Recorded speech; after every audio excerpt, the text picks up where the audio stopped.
எழும்பு எழும்பு பிரைசலாட். எழும்பு எழும்பு சீயோனே, உன் வல்லமையை தரித்துக்கொள். பரிசுத்த நகரமாகிய எருசலேமே, உன் அலங்கார வஸ்திரங்களை உடுத்திக்கொள் என்று நம் ஆண்டவர் ஏசாயா இறைவாக்கினர் மூலமாக ஏசாயா 52:1 இவ்வாறு கூறுவதை நாம் பார்க்கின்றோம். ஆம் அன்பானவர்களே, 2 முறை சொல்கிறார்.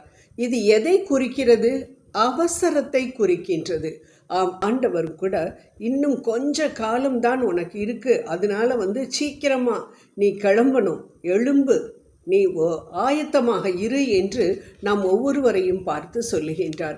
ஏன் இப்படி அவசரப்படுத்துகிறார் என்றால், அவரது 2ஆம் வருகை மிக சீக்கிரத்தில் இருக்கின்றது. ஆம், அவர் வரும்பொழுது அவரால் தெரிந்து கொள்ளப்பட்ட மக்களை அவர் தன்னோடு அழைத்து கொண்டு விண்ணகத்திற்கு செல்வார். அன்பானவர்களே, இதே போலதான் பிசாசுமே தனக்கு இன்னும் கொஞ்ச காலம்தான் இருக்கிறது என்பதற்காக மிகவும் ஆக்ரோஷமாக மக்களை தன்னிடத்திற்கு அழைத்து செல்வதற்காக ரொம்ப ட்ரை பண்ணிக்கிட்டு இருக்கிறான். அநேக காரியங்களை, பாவ காரியங்களை மக்களின் முன்பாக வைத்து. அதனால்தான் ஆண்டவர் சொல்லுகின்றார், உன்னை நீ ஆயத்தப்படுத்திக்கொள், அதனால் நீ இருக்கக்கூடிய இடத்தில் இருந்து நீ எழ வேண்டும். எழும்பு எழும்பு என்று நம்மை பார்த்து சொல்லுவதை நாம் பார்க்கின்றோம். அன்பானவர்களை, எதிலிருந்து நம்மை ஆண்டவர் எழும்ப சொல்கிறார் என்றால், நமது நித்திரையிலிருந்து, உறக்கத்திலிருந்து நம்மை எழும்ப சொல்லுகின்றார். சில பேர் உறக்கம் அல்ல, மரித்தவர்களாகவே காணப்படுகின்றோம். நாங்கள் காலேஜில் கிளாஸ் எடுக்கும் பொழுது பிள்ளைங்கிட்ட சொல்லுவோம், you are physically present but mentally absent அப்படின்னு. அதாவது பிள்ளைங்க எல்லாம் உடல் அளவில் கிளாஸை கவனிச்சிட்டு இருக்கிறது மாதிரி உட்கார்ந்துருப்பாங்க, ஆனால் அவங்களுடைய மனம் எங்கேயோ சுற்றிட்டு இருக்குன்றது நல்லா அவங்கள பார்த்தாவே தெரியும். அதே போல தான் அன்பானவர்களே, நாமும் காணப்படுகின்றோம். ஃபிசிக்கலாக உடலில் உயிர் இருக்கின்றது, நாம் வாழ்ந்து கொண்டிருக்கின்றோம் உடல் அளவில். ஆனால் ஆன்மீக காரியத்தில் நாம் மரித்தவர்களாக, லாசருவை போல மரித்தவர்களாக நாம் காணப்படுகின்றோம். இறந்து போய் கிடக்கக்கூடிய நிலையில்தான் நாம் காணப்படுகின்றோம். அதனால்தான் நம்மை பார்த்து ஆண்டவர் சொல்லுகின்றார், நான் பக்தி முயற்சிகள் எல்லாம் எடுக்கின்றேன், கோயிலுக்கெல்லாம் நான் ரெகுலராக போகிறேன், எல்லாவற்றையும் விட நான் கிறிஸ்தவன், பிறப்பால் கிறிஸ்தவன், அதனால் நாங்கள் சீக்கிரமாக உங்ககிட்ட வந்துடுவோம் ஆண்டவரேன்னு நீ சொல்லிக்கிட்டு இருக்கிற. அது இல்லப்பா, நீ ஆவியோடும் உண்மையோடும் என்னை தொழுது கொண்டாய் என்றால்தான் நீ வர முடியும் என்று யோவான் 4:24 ஆண்டவர் மிகவும் கிளியராக சொல்லுகின்றார். ஆவியோடும் உண்மையோடும். அப்போ ஆவியில் நம்ம எப்படிப்பட்டவர்களாக காணப்பட வேண்டும்? மரித்தவர்களாக காணப்படக்கூடாது.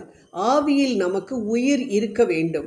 ஆன்மீக காரியத்தில் எனது ஆன்மா வாழ்வது போல நான் எல்லாவற்றிலும் வாழ்ந்து சுகமாய் இருப்பேன் என்ற அந்த வாக்கின்படி எனது ஆன்மா வாழ்வதற்காக நான் முக்கியத்துவம் கொடுப்பேன் என்று சொல்லி நமது ஆன்மாவிற்கு நாம் முக்கியத்துவம் கொடுக்கக்கூடியவர்களாக இருக்க வேண்டும் அன்பானவர்களே. அதனால் நாம் இருக்கக்கூடிய இடத்தில் இருந்து, உறக்கத்தில் இருந்து, பாவ பழக்க வழக்கத்தில் இருந்து நாம் எழுந்திருக்க வேண்டும்.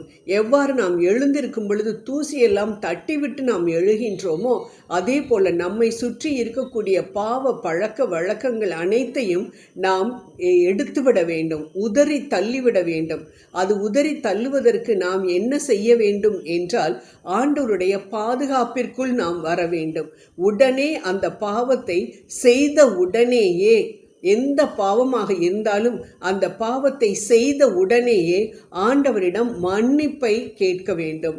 ஆண்டவரே, எனது பாவத்தை மன்னித்து விடும் என்று சொல்லி அவருடைய இரத்தத்திலான நமது பாவத்தை எல்லாம் கழுவி விட்டோம் என்றால், நம்மை ஒட்டி கொண்டிருக்கக்கூடிய, தூசியாக ஒட்டி கொண்டிருக்கக்கூடிய அனைத்து விதமான பாவ பழக்க வழக்கங்களும் பாவங்களும் நம்மை விட்டு போய்விடும் என்பதில் சந்தேகமே இல்லை. அப்படிப்பட்ட நிலையில் நாம் எழுந்திருக்க வேண்டும்.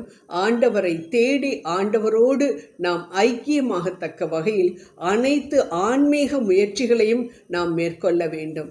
அதற்காக தான் சொல்லப்பட்டிருக்கிறது, ஆண்டவருடைய இரத்த கோட்டைக்குள் நாம் ஒளிந்து கொள்ள வேண்டும். அப்பொழுது சாத்தானுடைய எல்லாவித ஆயுதங்களிலிருந்தும் நாம் தப்புவிக்கப்படுவோம் என்று.